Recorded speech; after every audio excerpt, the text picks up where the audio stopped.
contoh penelitian yang sangat mengharukan dari seorang siswa sekolah menengah. Mengapa mengharukan? Karena siswa ini mencoba untuk menguji apakah kacang hijau yang kemudian ditaruh di media tertentu, disirami dengan air, ditaruh di bawah sinar matahari, intinya dari kecambah mau jadi toge begitu. Akan tumbuh dari kacang hijau. Itu akan menjadi lebih cepat pertumbuhannya kalau dibacakan Al-Quran, ayat-ayat Al-Quran. Nah, jadi hasilnya positif, betul. Kesimpulannya menarik, hasilnya positif, dibacakan Al-Quran, maka tumbuhnya lebih cepat. Sarannya saya bacakan, jika ingin mendapatkan pertumbuhan yang lebih baik terhadap sebuah tanaman, terutama kacang hijau, maka bacakanlah Al-Quran. Karena memang Al-Quran mampu memberikan pengaruh terhadap pertumbuhan tanaman, sama saja seperti pengaruh Al-Quran terhadap manusia.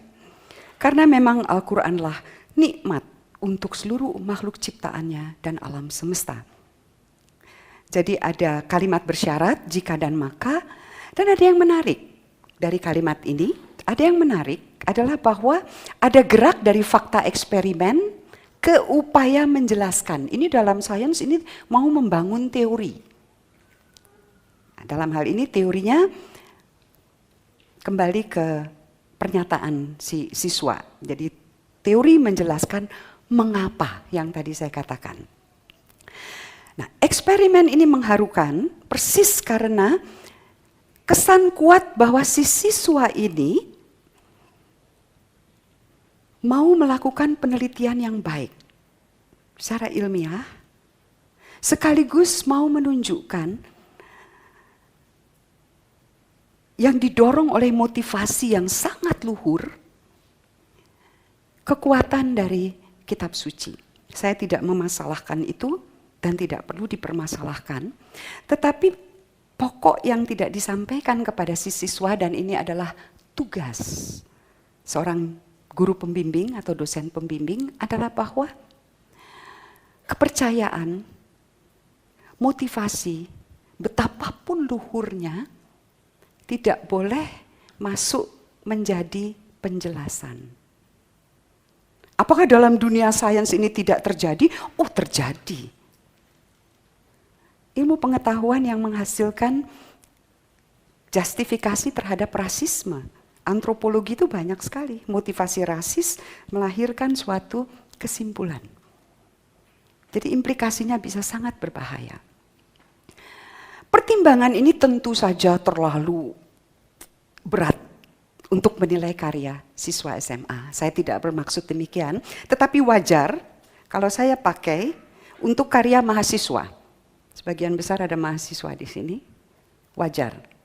Karena mahasiswa sudah pada tingkat betul-betul mau berlatih cara berpikir yang runtun, sistematis, dan penjelasannya itu bisa dilihat hubungannya asosiatif, kausalitas, dan sebagainya.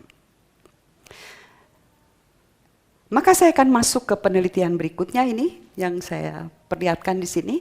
Jadi rupanya meneliti bagaimana suara bisa mempengaruhi pertumbuhan tanaman itu sangat populer.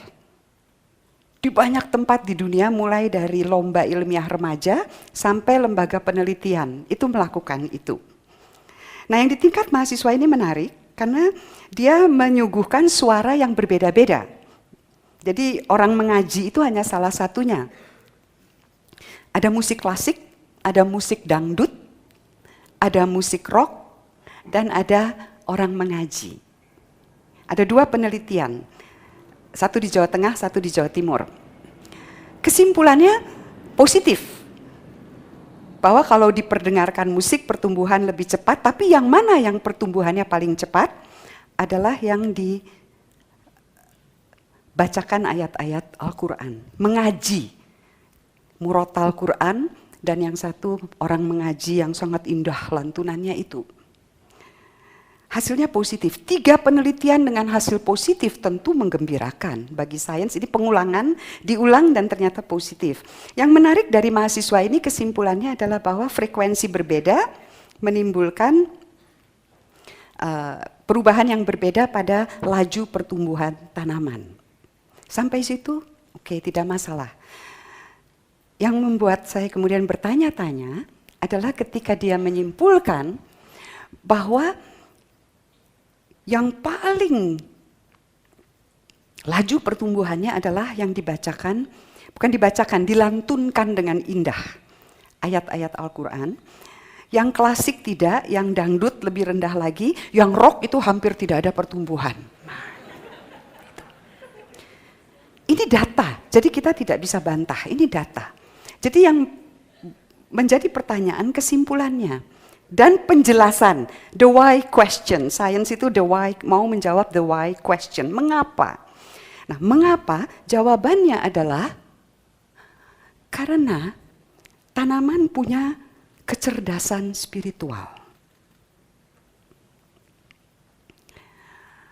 Musik klasik tidak melatih kecerdasan spiritual seperti kitab suci.